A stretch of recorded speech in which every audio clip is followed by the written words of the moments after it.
FY26 GDP growth seen at 7.4% as per first advance estimate. The number that I'm seeing on my screen, and we'll bring it up, 7.4% as per first advance estimate. And clearly the overall economic consensus that we had shown you was 7.5%, but the first advance estimate at 7.4%. Nominal GDP growth seen at 8% in FY26 versus 9.8% in the previous financial year. I repeat for our viewers, GDP growth, the first advance estimate at 7.4% versus 6.5% in the previous fiscal. GVA growth at 7.3% versus 6.4% over the previous year. The GVA growth number, we'll try and bring that up on the screen once again for all of you. 7.3% for the GVA, GDP at 7.4%. So that is breaking news at this stage. And if you look at some more of the data in terms of its fine print, the nominal GDP growth number at 8% comes against 10.1% that was assumed in the union budget for the year that will end on the 31st of March very soon. I now have the sectoral breakups. Before I go back to our guest, I'm going to take those sectoral breakup numbers for all of you to absorb. Farm sector, agri growth seen at 3.1% versus 4.6%. So a sharp dip, significant dip seen as far as farm sector growth is concerned. Mining sector at a negative 0.7% versus 2.7% in FY25. I'll repeat the mining number, minus 0.7% versus 2.7%. Manufacturing sector growth is seen at 7% versus 4.5%. So that's a good performance. As far as the construction sector is concerned, again 7% versus 9.4%. Private consumption growth is seen at 7.8 versus 7.1%.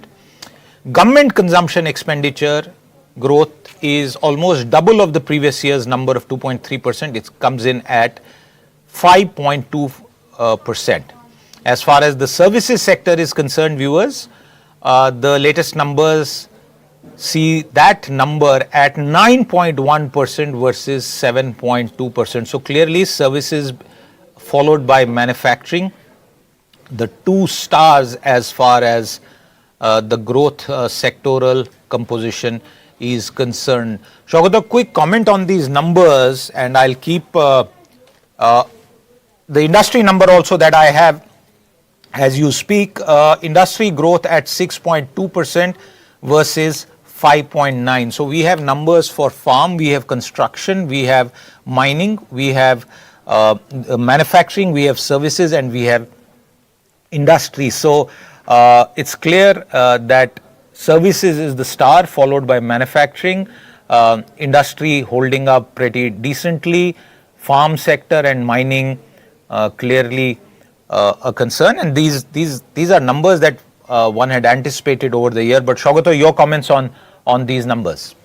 So quickly, one, I'm very relieved that, we do not have a surprise. The numbers came in more or less as we expected, 7.3 from the RBI, 7.5% in your survey.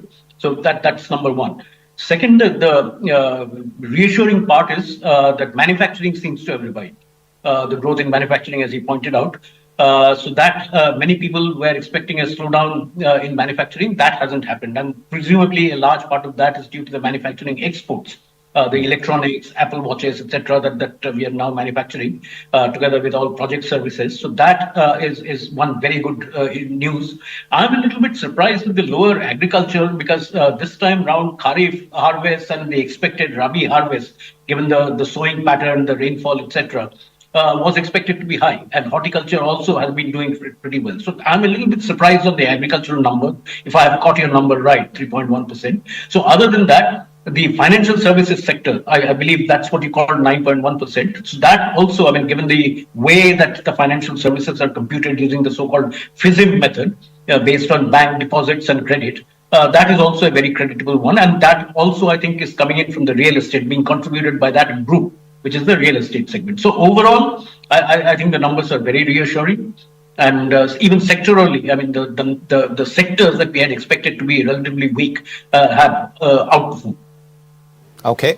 Let me also bring in Siddharth Sanyal, Chief Economist of Bandhan Bank. Siddharth, you've been hearing us and Saugata's views and first comments on the numbers. I'm sure you heard the numbers. So your key takeaway to begin with. Absolutely. I think Saugata summarized it nicely after you. And there is no surprise, which is a good message. There is a little bit of, even though modest, there is some uptick in the manufacturing number or an industry number in general, which is also a very, very welcome development, even if it is it's a baby step. Services had been strong for India for the last several years, and that continues to be so. My sense is that at some point of time, with the subsequent revisions, there is scope for the agri number to actually go higher. So actually, we can see some bit of upward movement in the eventual year-end numbers, which is very important, and possibly that is, if I get your numbers correctly, which is very important is we get to see the nominal GDP number is actually a very, very low number this time. So that is one interesting factor and slightly unusual, not a surprise, but slightly unusual. The difference between GDP, real GDP and nominal GDP is really, really small at this point in time, which is noteworthy. And that actually leads to possibly a very interesting area that means overall inflation or GDP deflator is relatively low. How exactly policy, various facets of policy, how exactly react to that going ahead in the next few months is a very interesting area to watch. Siddharth, how would you explain the fact that nominal GDP growth is seen at 8%, which is well over 200 basis points lower than what was assumed in the budget? What kind of implications does this have? Well, again, as I said, that this is something very unusual for India, that the gap between real and nominal GDP being that narrow. Having said that, it is not that unexpected or shocking in this particular year, because we have seen for a significantly long period of time that several inflation parameters had been consistently very, very low. So it's not shocking. Having said that, what you asked is possibly of particular relevance. That what does it mean? How exactly some of the numbers will be panning out? I think wherever we are talking about some of the nominal variables, for example, when we measure the first example any economist will be giving you, that it possibly adds a little additional challenge in the hands of the government, how exactly they manage their gross fiscal deficit ratio when the denominator, which is nominal GDP, is relatively lower compared to what they had expected or anticipated in the beginning of the year. Some of these areas need to be seen. This should be having some implication for banks' credit growth and deposit growth numbers. This will have possibly some implication of profitability and earnings growth in certain companies. But overall, it's possibly the momentum of inflation had been surprisingly lower, but generally high growth and low inflation is what in a country like ours we aspire for. So we should not be too unhappy also with this particular outcome. Okay. Saugata, now that this number has been released, the question would therefore be, what kind of assumption do you feel in your personal capacity the government is going to make for the level of growth nominally as far as the next fiscal year is concerned? So again, I'm talking in my own personal capacity. So we know some of the forecasts of inflation, particularly CPI inflation, for the first half of next year. It's beginning to touch 4%, and it will climb up even more after that, because a very low CPI inflation number, 0.6 for Q3. So it's going to move up significantly above that. So I think even WPI, I think the costs of some of global commodities, local commodities, etc., are beginning to move up. Some metals prices, copper, nickel, some of these prices are going up. Oil will remain relatively moderate, I'm completely certain.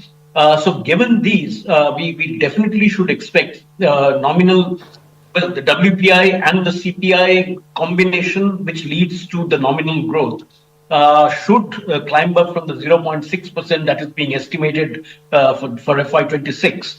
I'm sure it will normalize to at least, I mean, near about the 9.5 to 10% that we have seen in more usual normal periods as we go on into FY27.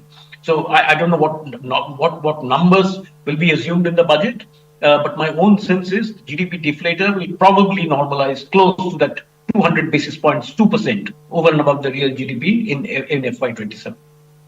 So, just as a quick follow-up to that, does this also pose a risk to the fiscal deficit number and that calculation? Unfortunately, yes. I mean, coming in from both sides, both from the lower nominal growth. Remember, if I remember correctly, the nominal growth assumed was 10.4% in the 10.1%. 10.1%. 1%. So, given that, and we are getting an 8% growth number, so that is one part of the distortion in the fiscal deficit numbers, the ratios. The other thing is the actual tax collections on the revenue side. Both from the direct as well as indirect revenues, given the GST and indirect tax rationalizations and exemptions that have been given. So from both sides, one is as an algebraic measure, and the other as actual collections. My sense is that there might be a shortfall in the fiscal deficit numbers, the 4.5% target that we have seen. So that probably, my own sense is. My own personal predilection for this is that the government should probably more or less keep the expenditure levels at levels that they had budgeted for, even if it means a slight slippage in the optics of the fiscal deficit number. Okay. Siddharth, weigh in on the very same point. Do you kind of concur with Saugata on the fiscal deficit front? I'd be having a similar but a slightly different take.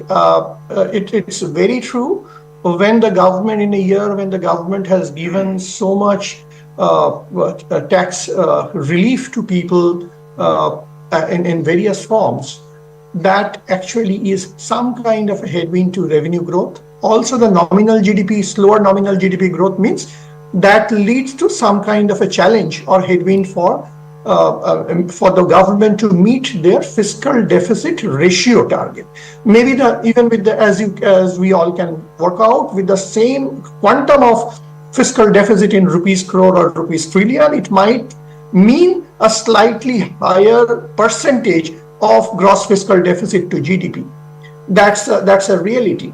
Also, that these days the government is also very, very committed not only to the fiscal deficit target, also the public debt to GDP number also is another additional commitment the government has set out for themselves. Now, while there are challenges to these two particular ratios in the hands of the government, where I draw a lot of comfort from is the track record of the government. That the government has, in various situations, the government has actually managed to stick to their fiscal deficit target. And these days, there is a lot of expectation thus for the public debt to GDP ratio also. So while I completely agree with Saugata that there will be, these are very clearly headwinds, there are clear headwinds for overall fiscal deficit management.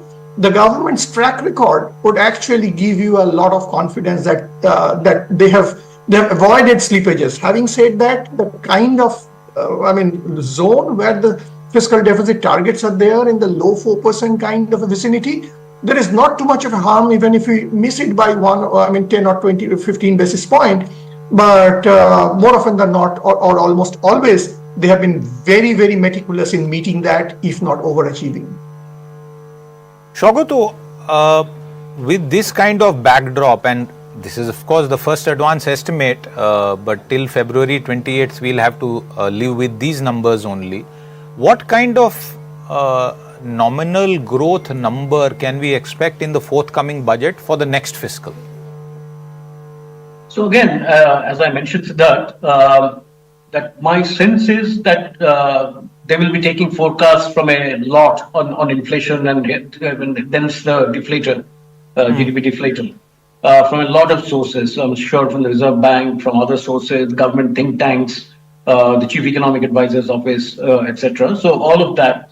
My own sense is that given the forecast for the Q1, Q2 of next year, and hopefully we'll be at around a 4%, 3.5 to 4% level for the CPI, and more or less 2.5 to 3% for the WPI.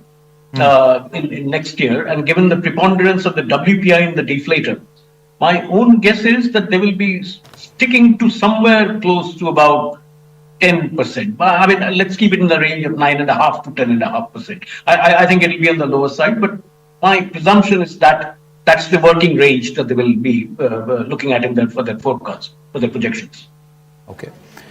Siddharth, if you want to jump in on that, please do. Otherwise, I have a question to look ahead with you. That is, we have a very similar expectation that these days, I would say, next year you can expect partial normalization of that particular gap. So somewhere in the range of 2 to 3 percentage point kind of additional, gap between nominal and real GDP. So somewhere just around the double digit plus or minus is possibly a very, very realistic estimate for the upcoming budget for the next financial year.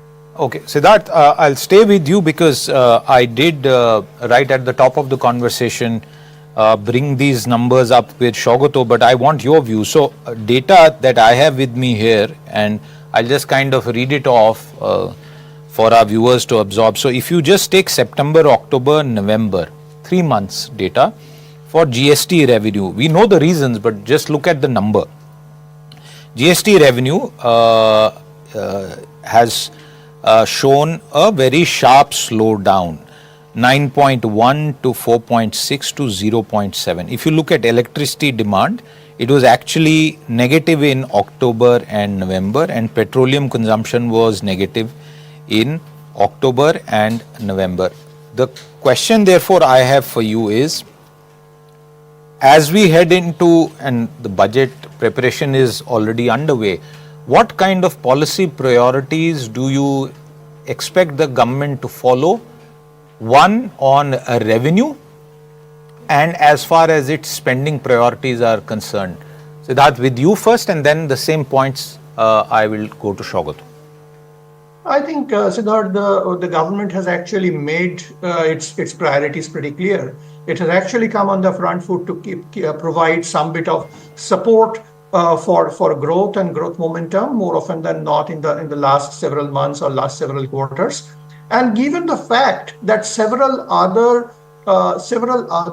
constraining factors had been very well under check. For example, inflation had been very well under check.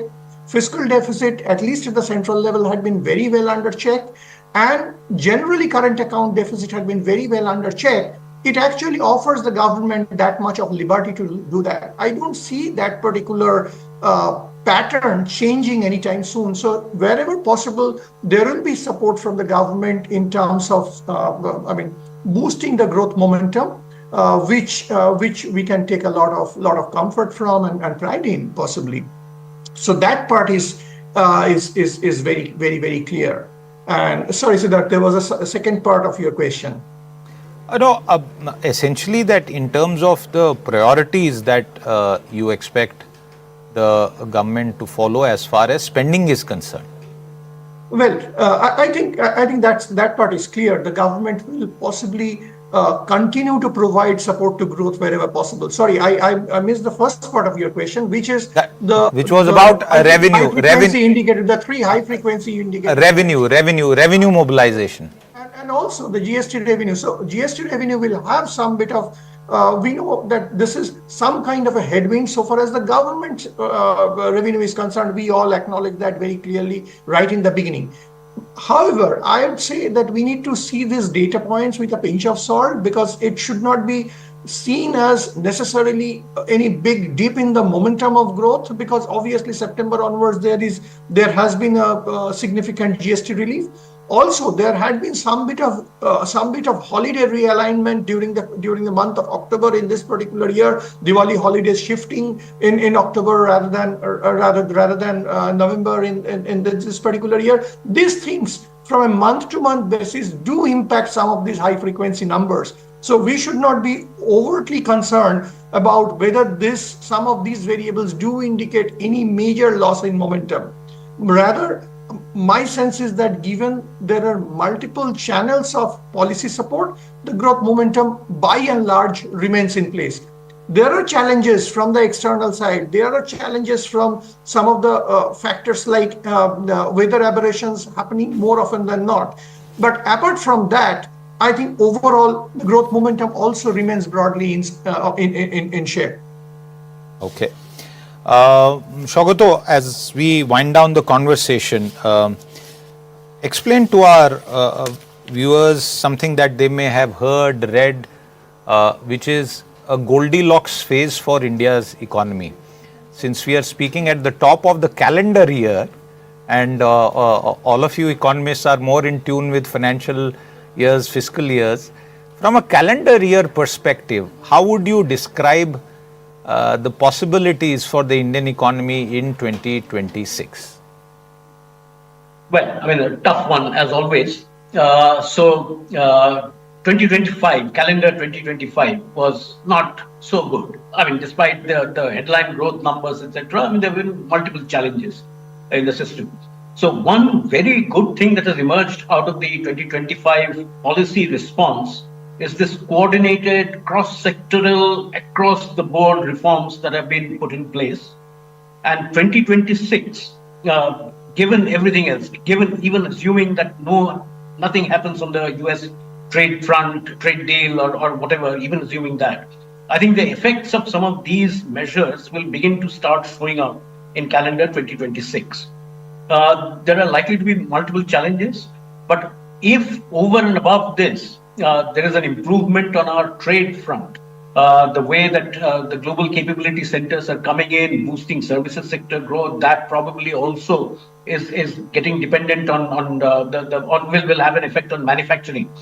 And most particularly, the standout number that comes out from the GDP this time is the growth in personal consumption expenditure, PFC as it's called, 7.8% as you pointed out.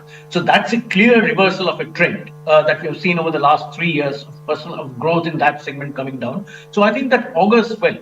What the government is losing out in revenues is getting transferred. It's very clear in this number to the private sector, to the households, and that probably is also going to play a role in 2026.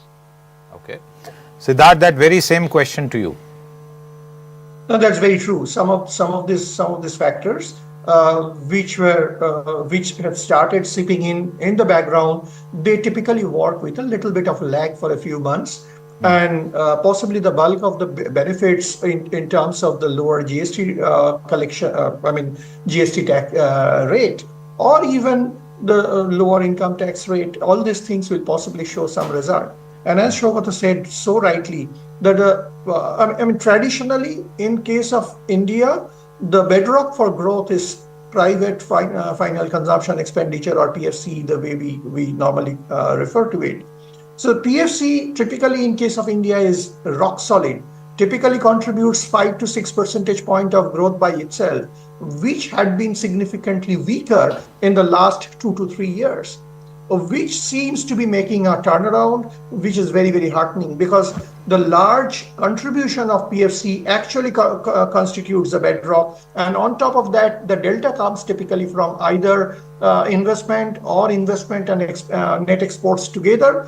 But PFC coming back to its old glory is possibly a very, very strong message for India, and some bit of reiteration of its granular growth momentum.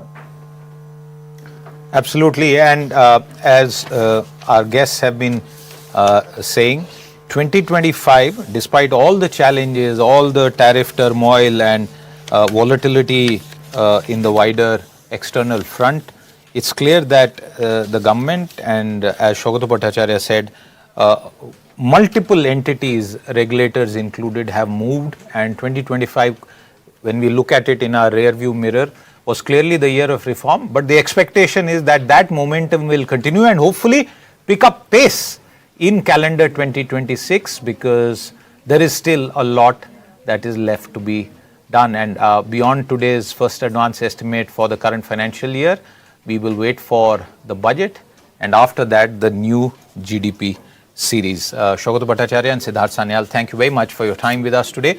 With that, it's a wrap on this episode of Easynomics. We'll be back with more. Until then, goodbye. If you like the video, do like, comment, share and subscribe.